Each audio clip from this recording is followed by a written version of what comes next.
Adik-adik pelajar Indonesia, ketemu lagi dengan Kak Lita dalam materi pembelajaran Bahasa Indonesia kelas 12. Masih semangat kan?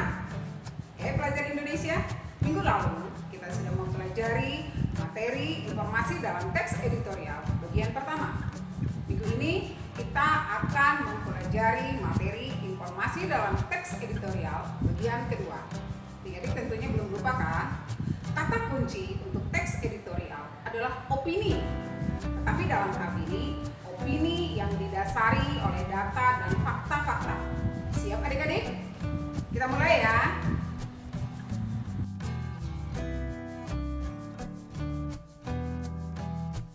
Kita sekarang mempelajari bagian kedua. Siap ya adik-adik? Baiklah. Ciri teks editorial adalah tema tulisannya sedang dibicarakan secara luas oleh masyarakat, aktual dan faktual, bersifat sistematis dan logis. Tajuk rencana bersifat argumentatif atau gagasan atau pendapat. Teks editorial juga harus menarik untuk dibaca karena kalimatnya yang singkat, padat, dan jelas. Kita lanjut ya adik-adik pelajar Indonesia. Masih tetap semangat kan? Berikutnya kita akan membahas struktur teks editorial. Struktur teks editorial berupa pernyataan pendapat atau yang sering disebut dengan thesis statement, yaitu pernyataan pendapat berisikan topik tentang sebuah permasalahan yang akan dibahas. Struktur yang kedua, argumentasi. Teks editorial merupakan pendukung yang akan diperkuat oleh opini yang hendak disampaikan. Jadi dalam hal ini, argumentasi merupakan pendukung untuk memperkuat opini yang hendak disampaikan dalam teks editorial. Pendukung dalam hal ini berupa fakta-fakta tentang topik yang diangkat sehingga memberi nilai objektivitas pada tulisan daripada sekedar opini belaka. Pada bagian ini, penulis berusaha meyakinkan pembaca bahwa apa yang dikemukakan itu benar. Selanjutnya adalah pernyataan ulang pendapat yang kita sebut dengan istilah reiteration, yaitu merupakan bagian akhir teks opini yang berisi penegasan kembali pendapat yang telah dikemukakan atau bagian akhir teks opini. Hal ini berfungsi agar pembaca atau pendengar semakin yakin dengan pandangan apa yang disampaikan oleh penulis editorial. Terkadang pernyataan ulang berisi argumentasi yang disertai saran. Kita akan sampai pada kaidah kebahasaan teks editorial.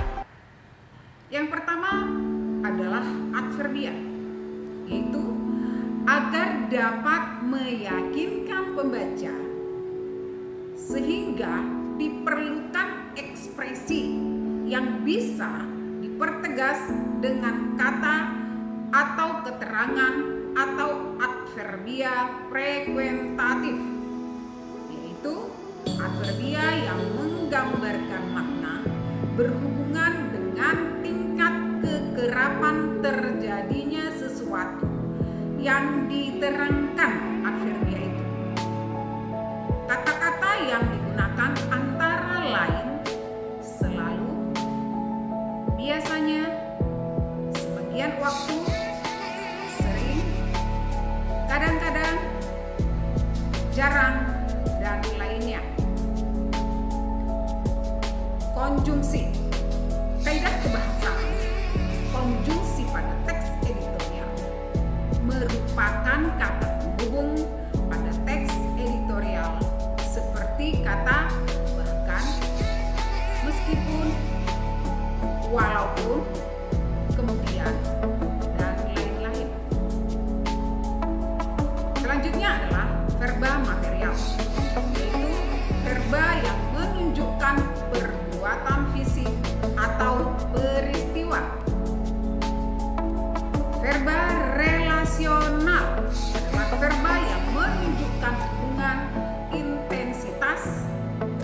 Misalnya, pengertian A adalah B, dan milik yang mengandung pengertian A menilai B. Verba yang pertama tergolong ke dalam verba relasional identifikatif. Sedangkan verba yang kedua dan yang ketiga tergolong ke dalam verba relasional atributif. Selanjutnya adalah verba mental, yaitu verba yang menerangkan persepsi, misalnya melihat, merasa. Yang bersifat afeksi, misalnya suka, khawatir, dan kognisi, misalnya berpikir, mengerti. Pada verba mental terdapat partisipan pengindra dan fenomena. Masih semangat kan adik-adik? Kita lanjutkan pada sifat teks editorial. Bagaimana sih sifat teks editorial? Sifat teks editorial itu krusial. Maksudnya ditulis secara berkala. Jadi tergantung media yang digunakan.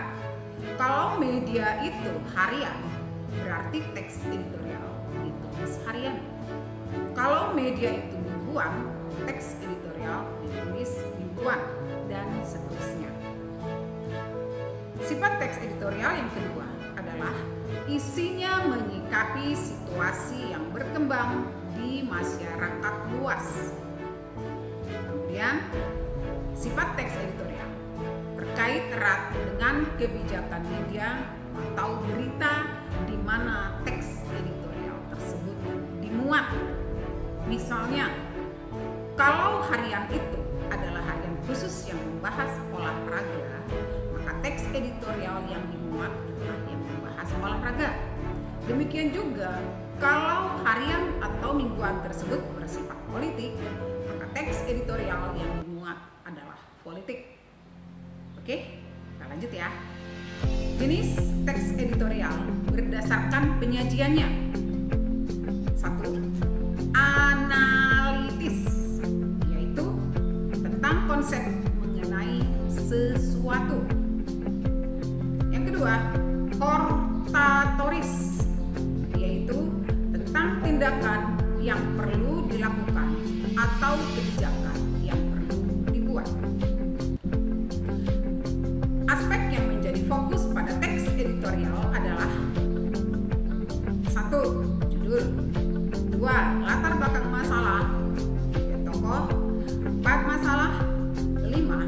Peristiwa yang disampaikan, 6. Opini penulis, 7. Saran dan solusi permasalahan, 8. Kesimpulan, 9. Sumber berita, 10. Anggota redaksi.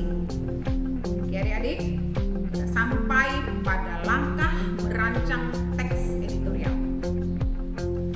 Untuk penulis teks editorial pemula, hal-hal yang perlu diperhatikan adalah 1. Memilih topik terkini yang terhangat, yang menarik untuk dibaca. Topik yang menarik akan diminati para pembaca, karena pembaca selalu ingin topik yang terbaru. Kedua, mengumpulkan data untuk mendukung pendapat. Yang ketiga, menyesuaikan topik dengan pembaca. Yang keempat, menyunting teks editorial. Untuk menyunting bisa kita lakukan dengan 2 langkah, yaitu yang pertama, menyunting mandiri, dan yang kedua, kalau memang dibutuhkan, kita menggunakan penyunting profesional atau orang yang sudah sering menulis teks editorial misalnya. Adik-adik, tetap semangat ya. Berikut kakak akan membacakan contoh teks editorial. Pelayanan rumah sakit dan mutu kesehatan harus ditingkatkan. Di tahun lalu, ada sekitar 268 pengaduan tentang minimnya pelayanan kesehatan di berbagai rumah sakit di Indonesia. Jumlah itu pun yang dilaporkan dan diterima di Kemenkes. Belum dilaporkan, tentunya lebih banyak lagi. Salah satu hal yang menjadikan mutu pelayanan dokter kurang memuaskan adalah soal penanganan terhadap pasien. Dokter banyak yang belum bisa mengetahui penyakit pasien yang sebenarnya, sehingga kadang obat yang diberikan tidak tepat. Seharusnya pemerintah, terutama bidang kesehatan, selalu mengupgrade mutu para dokter di seluruh Indonesia secara berkala. Hal itu bertujuan agar pelayanan kesehatan masyarakat dapat terhubung dengan baik. Selanjutnya adik-adik, kita belajar membuat teks editorial dengan langkah-langkah yang sudah ditetapkan. Saya buka lagi, ulang lagi, pahami secara jelas. Oke adik-adik pelajar Indonesia, sekian perjumpaan kita kali ini. Salam semangat dan tetap bersyukur. Oke adik-adik pelajar Indonesia, kita sudah selesai mempelajari informasi dalam teks editorial bagian kedua. Kita akan melanjutkan pembelajaran berikutnya minggu depan ya adik-adik. Tetap semangat dan jangan lupa tetap stay di channel ini. Selamat belajar dan semangat berprestasi, pelajari Indonesia.